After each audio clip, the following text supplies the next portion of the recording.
Hii ni nzito. This one is heavy. How should we handle it? Hii ni nzito, tutaishughulikiaje?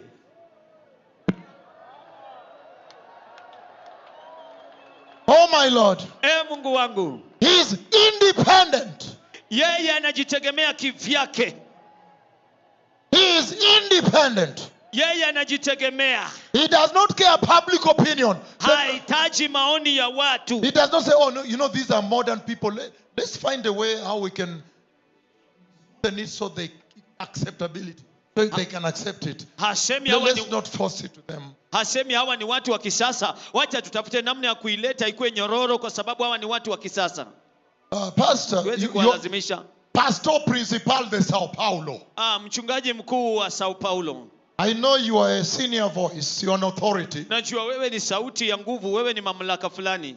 This one is heavy. How should we handle this? Hii ni nzito. Tutawezaje kuishughulikia hii? Not at all. Hapana kamwe. Not at all. Hapana. Public opinion aside. Maoni ya watu kando. God has spoken. Mungu amenena. And let God be God. Na wacha Mungu awe Mungu. Not every time I'm twisting the Lord, I'm twisting him. Not every time doing that. Sio kila wakati nabadilisha. Kwenda kinyume. But you also have your microphone to be saying things. I'm twisting the Lord. Kumenyana na yeye ndio apunguze ukali wake. You don't worry, just do that. Hallelujah. Hallelujah. So, hivyo basi, you don't hear that he made a consultation. Hausikia kwamba alitafuta ushauri. Good morning, pastors of the earth. Habari ya asubuhi wachungaji wa dunia. Can we go back and now preach it without caring? Je, sasa tunaweza kurudi na tuihubiri bila kujali? Hallelujah. Hallelujah. He gave it as it is. Alipeana jinsi ilivyo. Because he knew it's from the Lord. Kwa sababu alijua inatoka kwa Bwana. Hallelujah. Hallelujah. That is where the problem is today. Hapo ndipo shida ilipo leo hii. In the church of Christ. Katika kanisa la Kristo. Hallelujah. Hallelujah.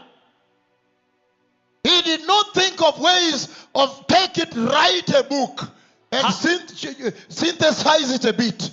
Hakutafuta njia ya kuandika kitabu na kuijaribu kuibadilisha kiasi. Okay, kuichukua na kuandika kitabu okay, whatever, just help him because he's starting to walk on another road. Hallelujah. Hallelujah. He did not think of un manera de muda for changing it a bit and then give a modern people. Hakufikiria jinsi ya kuibadilisha kiasi alafu kupatia watu wa kisasa. He gave it as it is. Alipeana vile ilivyo. And now, na sasa, I just want to read through and then I begin to open up this. Nataka kuisoma alafu nifunue kwa ajili yenu. Verse 7, he begins to deliver the eternal gospel. So you understand what the Lord is saying here. Mstari wa 7 anaanza kuleta injili ya milele. Kwa hivyo unaelewa kile ambacho Bwana anasema hapa. You people, you are understanding me, right? Enyi watu mnanielewa, sivyo? The Lord is saying they must change it now. Bwana anasema lazima waibadilishe sasa. We must put back the original. Lazima tuirudishe ile ya kwanza. You understand what he's saying? Unaelewa kile ambacho anasema? That we must now put back the original gospel. Ya kwamba sasa lazima turudishe ile injili ya mwanzo. So you clearly understand me. Kwa hivyo kwa waziwazi mwanielewa. He's saying restoration. Anasema urejesho. In verse 7 he begins to deliver the eternal gospel. Katika mstari wa 7 anaanza kuileta injili ya milele. And so you can see the deliverables. Na unaweza kuona vipengee. The components of the eternal gospel that must be delivered into the life of the nation when the gospel eternal is preached. Vipengee vya injili ya milele ambavyo lazima viletwe wakati injili ya milele inavyohubiriwa. He said in a loud voice. Anasema kwa sauti kubwa. He did not go to hide it in somewhat on a wall somewhere. Hakwenda kuificha katika mtandao wa WhatsApp ama mahali fulani. He said, be careful, we might offend a certain community. Hakusema makinika, tunaweza tukawaumiza the jamii fulani. LGBT community. The LGBT community. offended them. Jamii, jumuiya ya mashoga huenda tunaweza wakosea. Go slowly. So let's try. Enda polepole, tunaweza kuwaumiza. We might offend the Hindus. Tunaweza kuwakwaza Wahindu ama Waislamu or the Buddhists. ama Wabudha. Go slowly. Enda polepole. Not at all. Hapana. He shouted in a loud voice. Alipaza sauti kwa sauti kubwa. My Lord. Mungu wangu. He's at a place where everybody can see him.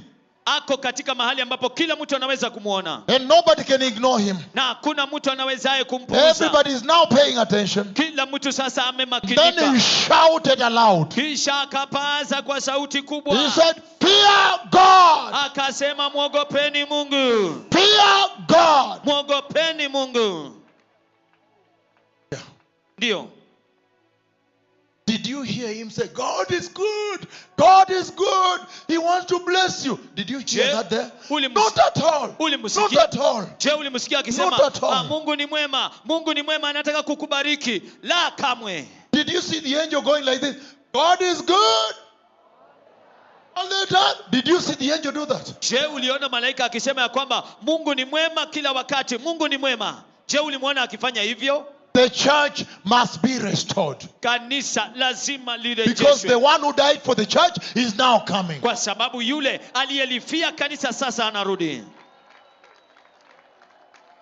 The one who died for the church is now coming. Yule ambaye alilifia kanisa sasa anakuja. Now no matter what, we must restore the church. Sasa bila kujalisha nini, lazima tulirejeshe kanisa. He says anasema that when he began to deliver the eternal gospel, the everlasting gospel of God, ya kwamba alipoanza kuwasilisha injili ya milele ya Mungu, in the order of priority, katika mpangilio wa kipaumbele, he said the fear of God, fear of God, fear of God. Alisema kumwogopa Mungu, hofu ya Mungu, kumwogopa Mungu. My Lord, there is a problem. Mungu wangu, kunayo shida. I will tell you the problem. Nitakwambia shida. There is a problem. Kunayo shida. And the problem is, na shida ni, you are talking to a generation that has no fear of God. Unazungumza na kizazi ambacho hakina kumwogopa Mungu.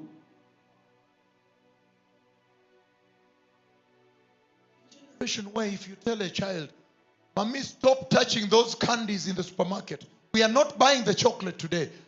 Kizazi ambacho ukimwambia mtoto wacha kuguza hiyo chocolate kwa supermarket, hatununui hiyo chocolate leo.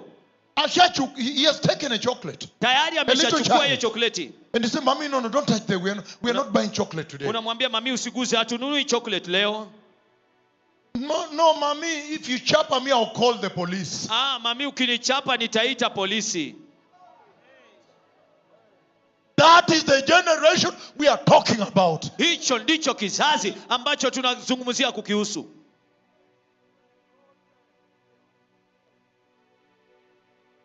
Where even a child will contest you. Mahali hata mtoto atapingana na wewe. And you look at a child, you say, "What is wrong with this child?" Na unaangalia mtoto unasema, nini mbaya na huyu mtoto? I want to discipline you. Ninataka nikutie nidhamu. And when you check, he has already dialed 911.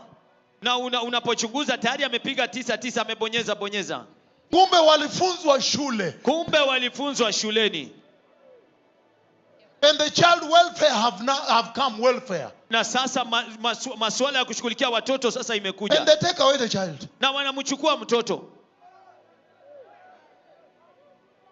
Hallelujah. Hallelujah. Hallelujah. That is the generation hicho ndicho kizazi whereby I am standing here na ambacho ninasimama hapa and telling them to put back the fear of God. Na kuambia warudishe hofu ya Mungu, kumwogopa Mungu. Where in schools today they can decide to just burn the whole school. Mahali ambapo leo hii shuleni wanaweza amua tu wachome shule yote. Or they can tell the father, the mother, "I'm not going to school." Ama wanaweza ambia mama ama baba, mimi siendi shuleni. I was talking to some senior people here. Nilikuwa nikizungumza na watu wa ngazi ya juu hapa. Who work in the highest offices, in the law office, where here. Ambao wanafanya katika kazi kubwa, afisi kubwa za kisheria. Top offices. Afisi kubwa. And they were saying, na nilikuwa nasema, but oh my Lord, ya kwamba Mungu wangu, these days you hire a lawyer. Siku hizi unamwajiri kama wakili. And you tell him report on Monday. Na unamwambia ripoti siku ya Jumatatu. And getting work is difficult. Na kupata kazi ni ngumu. And then when he appears on Monday, alafu anapokuja Jumatatu, he's coming to a law office. Anakuja katika ofisi ya sheria. Everybody's in suits and ties. Kila mtu amevalia masuti na tai. Shoes are polished. Viatu vimepakwa rangi vizuri. He comes wearing a jean sagging and a hoodie, a jacket that covers the head like this. Anakuja amevalia jeans ambayo inaanguka, and he's carrying a piece of paper that he's reporting to work. Na amevalia ile fulana iko na kofia na kikaratasi kwamba anakuja kuripoti kazini. That is the generation. Hicho ndicho kizazi. That the Lord is saying, tell them, fear God. Ambayo Bwana anasema waambie wamuogope Mungu. He's saying when he begins to deliver the eternal gospel, anasema anapoanza kuleta hiyo injili ya milele, in the order of priority, katika mpangilio wa kipaumbele, he says fear God. Anasema muogopeni Mungu. In other words, kwa maneno mengine, I have shown you the vision nimewaonyesha maono of the replacement of the pulpit. ya kubadilishwa kwa mimbari. Go to them, enda kwao, and take the fear of God and put back. Na uchukue hofu ya Mungu na uirejeshe. Put back the fear of God in their lives. Rudisha kumwogopa Mungu katika maisha yao. My Lord, there is a problem. Mungu wangu, kuna shida. Because already pastors are pocketing. Kwa sababu tayari wachungaji wanaingisha mikono mfukoni. He is praying now, he is praying. Anaomba sasa. Yes God, yes God. Ndio Mungu, ndio Mungu. God bless us, God. Mungu tubariki. God, today we woke up and like that, my Lord. Mungu leo hii tuliamka namna hiyo. God tell them, put it back. Na anasema nenda ukawaambie wakairudishe. The fear of God. Hofu ya Mungu. Already they address God like a brother. Tayari wanamwongelesha Mungu kama ndugu yao. Oh my Lord. Mungu wangu. That is the true definition of a tragedy. Hiyo ndio maelezeo ya kweli ya janga. Yeah. I think at this point, finally, I have captured all your attention. That's what I was looking for. Nafikiria kwa wakati huu sasa nimeteka umakinifu wenu wote. Hicho ndicho ambacho nilikuwa natafuta. So that we may now serve the Lord. Ili ya kwamba sasa tukamtumikie Bwana. Because we are not even in the country. We are out. It is busy. When we come, we rather give something substantive like this. Kwa sababu najua mara nyingi hatuko katika taifa, tuko nje. Tunapokuja afadhali tupeane jambo nzito la namna hii. That you may say, I thank God I was seated there. Ya kwamba unaweza kusema nashukuru Mungu nilikuwa nimeketi pale. But to come and give a hadithi na a story, lakini kuja kupeana hadithi na mahadithi na hekaya, there's no time. Hakuna wakati. And so, na hivyo basi, he said in a loud voice, he did not fear man. Alisema kwa sauti kubwa, hakuogopa mwanadamu. He shouted, alipaza sauti, that fear God Jehovah. Ya kwamba muogopeni Mungu Yehova. And number 2, give him glory. Na jambo la pili, mpeni utukufu. Because the hour of his judgment has come. Kwa sababu saa ya hukumu yake imewadia. He said, put back the original gospel. Anasema rejesheni injili ya jadi. That the original gospel Jesus left at the pulpit. Ya kwamba injili ya kale ambayo Yesu aliacha kwenye mimbari. Is the gospel of the fear of God. Ni injili ya kumwogopa Mungu. That no. Hapana. Don't use intimidation and fear. Usitumie unakandamiza watu na kuwapatia uoga. Don't oppress people and manipulate people with intimidation and fear. Usiwafinyilie watu na kuwapatia uoga. If you listen to the present age, ukisikiliza kanisa la sasa, there is a problem. Kunayo shida. They say no, God does not want you to. Anasema Mungu hataki umuogope. Wa? Really? Kweli? Just a moment. I'm going. Goja kidogo, nipetie muda nitarudi kwa hiyo. He's saying, anasema that we must put back the gospel of the fear of God like the first primitive church. Ya kwamba lazima turejeshe hofu ya Mungu kama lile kanisa la kwanza.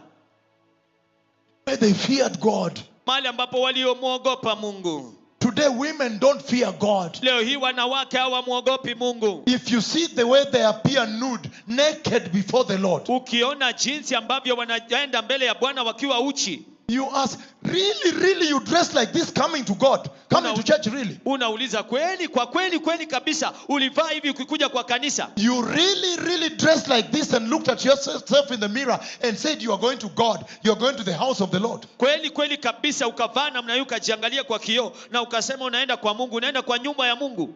So you are talking about a generation that has no fear of God. Kwa hivyo unazungumzia kuhusu kizazi ambacho hakina kumwogopa Mungu at all. Kabisa. And then he's saying, go to them. Alafu anasema nenda kwao. And tell them to put it back into the Christian worship experience. Na uambie ya kwamba wakairudishe katika maisha ya Mkristo ya kuabudu. In the order of priority. Katika nyanja ya kipaumbele. The fear of God. Kumwogopa Mungu. That you must fear God. Ya kwamba lazima umwogope Mungu. The one that can destroy your body and roast your soul in the lake of fire. Yule ambaye anaweza kuangamiza mwili wako na kuteketeza nafsi yako katika ziwa liwakalo moto. The mere fact that he woke you up this morning, swala la pekee ya kwamba alikuamsha asubuhi ya leo, and put breath in your nose, na kuweka pumzi puani mwako, oh my Lord, Mungu wangu, you would have to fear him. Itabidi umwogope.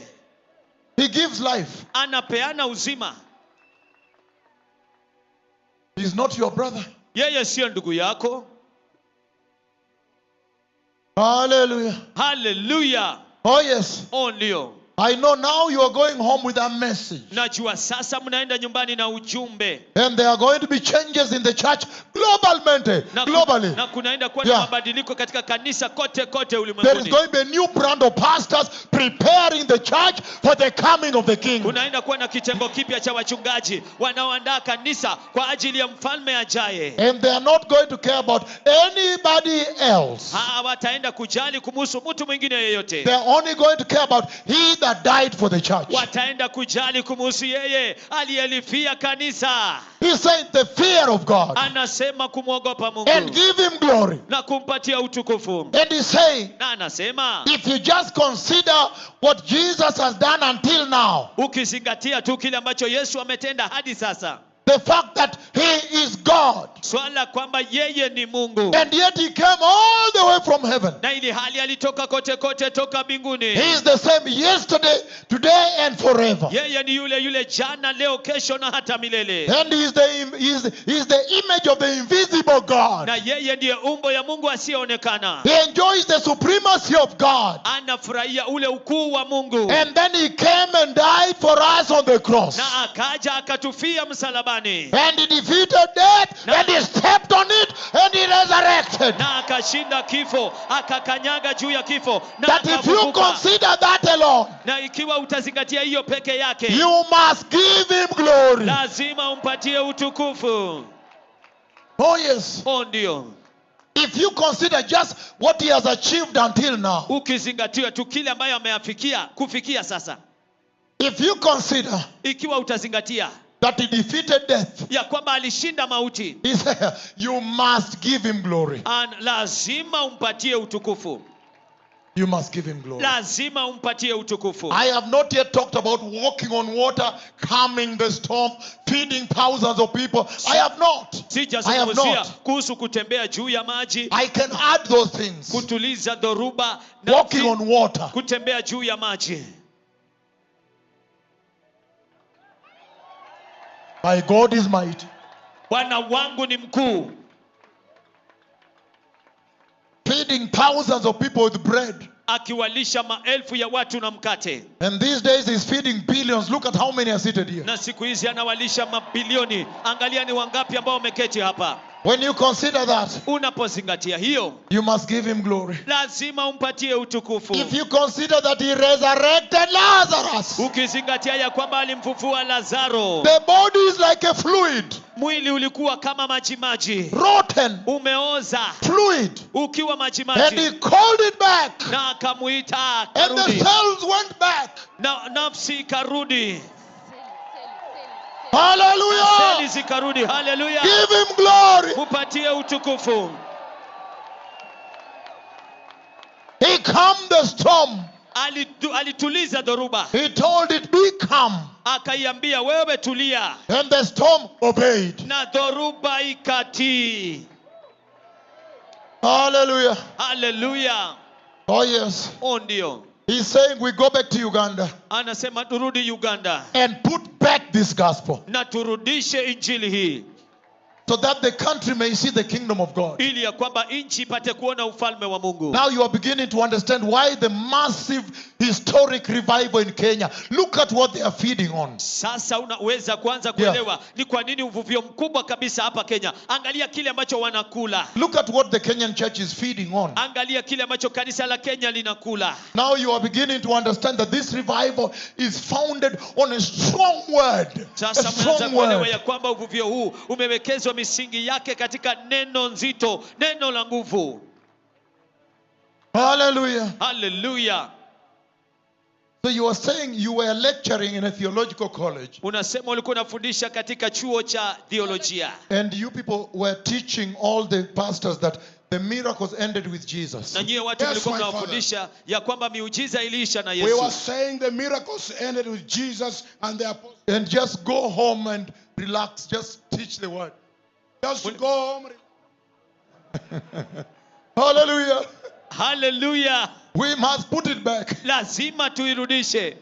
The original gospel. Injili ile ya jadi. The gospel of power. Injili ya nguvu. The gospel of a cripple has walked. Injili A ya cripple has walked. A cripple has walked. Jesus. You cannot. Hawezi. You cannot.